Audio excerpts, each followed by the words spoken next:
Hey YouTube, it's Viv. I'm just sharing some things about my perspective on gender and autism and kind of where I fall on the gender spectrum. So, the first thing is I personally prefer they, them pronouns when people address me. I'm not going to get offended if you use she, her, but honestly, if you can remember to use they, them, I will really appreciate it and I'll appreciate you. The second thing is I never felt my entire life from the time I was a small child like a girl.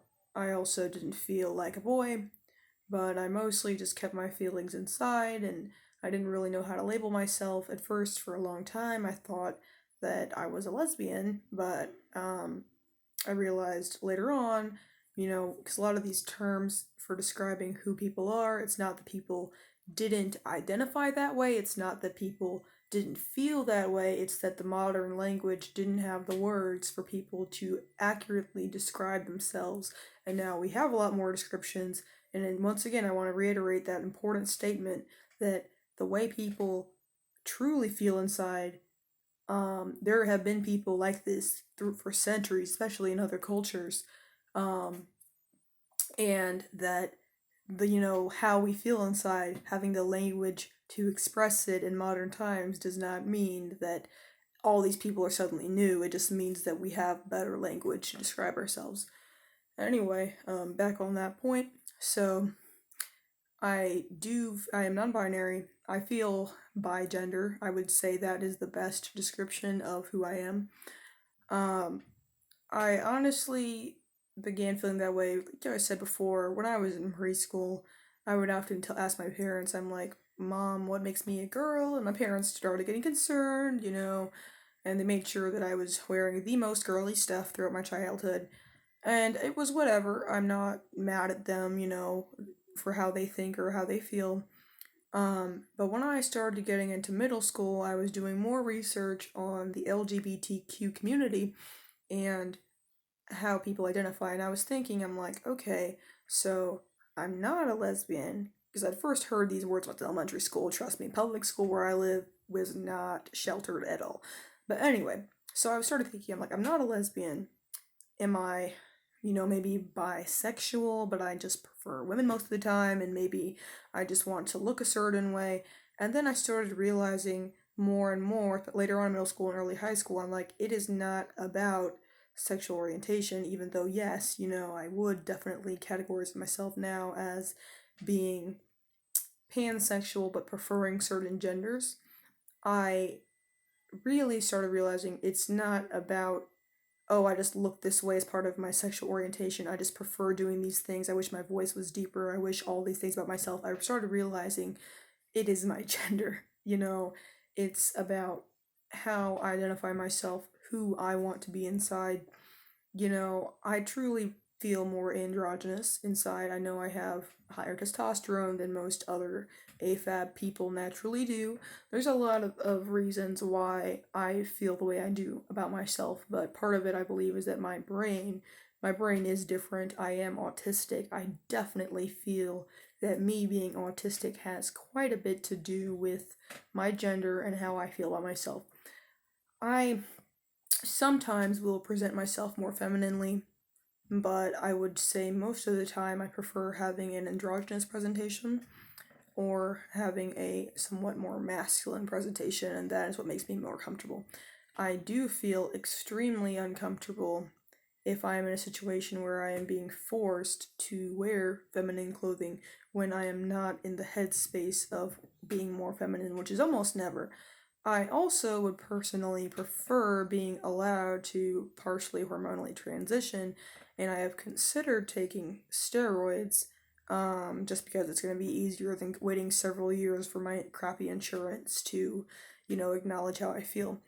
I was considering just taking steroids to get myself closer to who I want to be. And at the end of the day, um, you really notice with gender how much it is people who believe in your right to do what you want with your body and believe that, you doing what you want with your own body is perfectly fine and you are allowed to do that with your free will and money.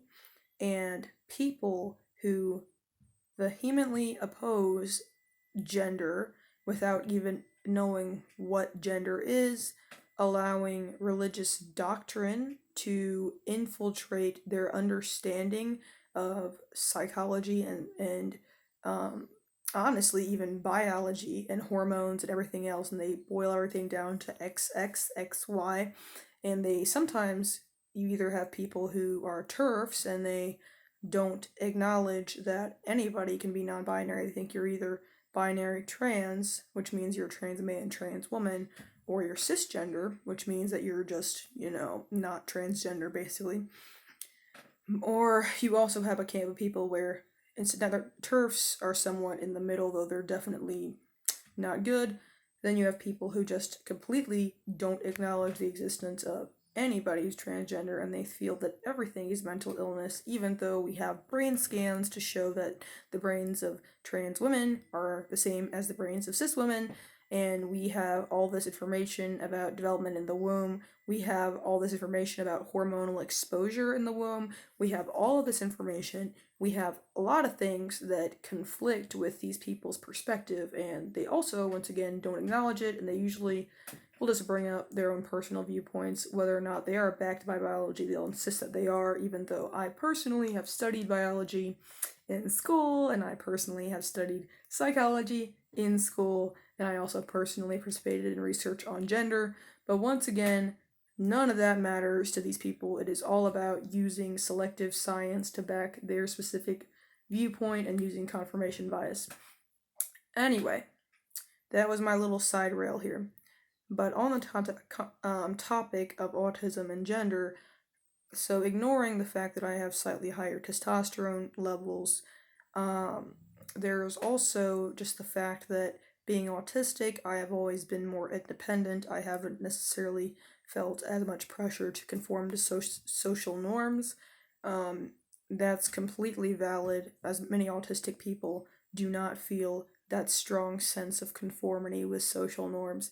But I want to once again stress that my individual gender and experience is not reflective of, oh, I just want to rebel or be different, because personally, I tend to be very closeted about my presentation, and I tend to have the presentation that makes me the most comfortable when I'm at home or when I'm in a small setting, because when I have presented the way that I truly feel most comfortable as doing in public, I have faced extreme negativity and harassment on the street. So I kind of have to balance how I present myself and the world quite a bit in order to keep myself safe, especially with the type of work that I do involving the public. So one day my goal is that I will be comfortable enough to just openly be myself, but I feel like I need to have a fresh start and to move to a new city and truly to start over in order to be myself, that I cannot do that in the space that I'm at. But anyway, that independence of autism combined with my naturally high testosterone levels, among other things, definitely influenced my gender. I also just feel that, as with being autistic, that probably had something to do as well with me as a child and just feeling like an alien, feeling like I wasn't anything, human. I was completely different, like mentally, socially, psychologically, everything. Um, and it is something that, for me personally at least, I am not comfortable in the body that I am. I would like to change my body to make myself more comfortable. And that is not necessarily everyone. I also am not a trans medicalist. I don't feel like trans people have to alter their body in order to be valid. I do not feel you even wish or have to alter your body to be considered valid. And once again, it comes down to, you do not owe anything to anyone. You don't have to prove who you are. You don't have to prove how you feel, because truthfully, there's no way to even do that. We can't read minds yet.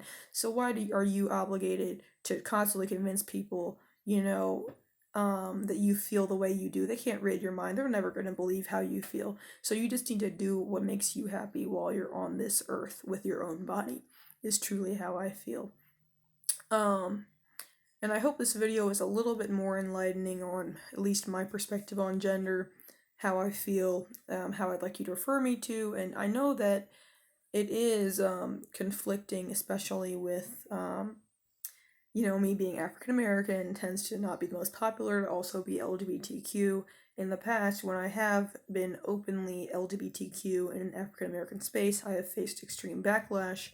I've also, some of my closest friends are other queer African American people, um, or autistic queer people. And it's very hard to find space for people like me in this world where it is so negative. Everything is about how, no, you're not that because I saw you do this 10 years ago. You're not, and it's just people insist they know who you are on the inside and they don't. They just don't. And I just wanted to share this video and I hope it helps somebody out there on their path to uncovering who they are on their journey. So I hope you guys have a nice day. Thank you.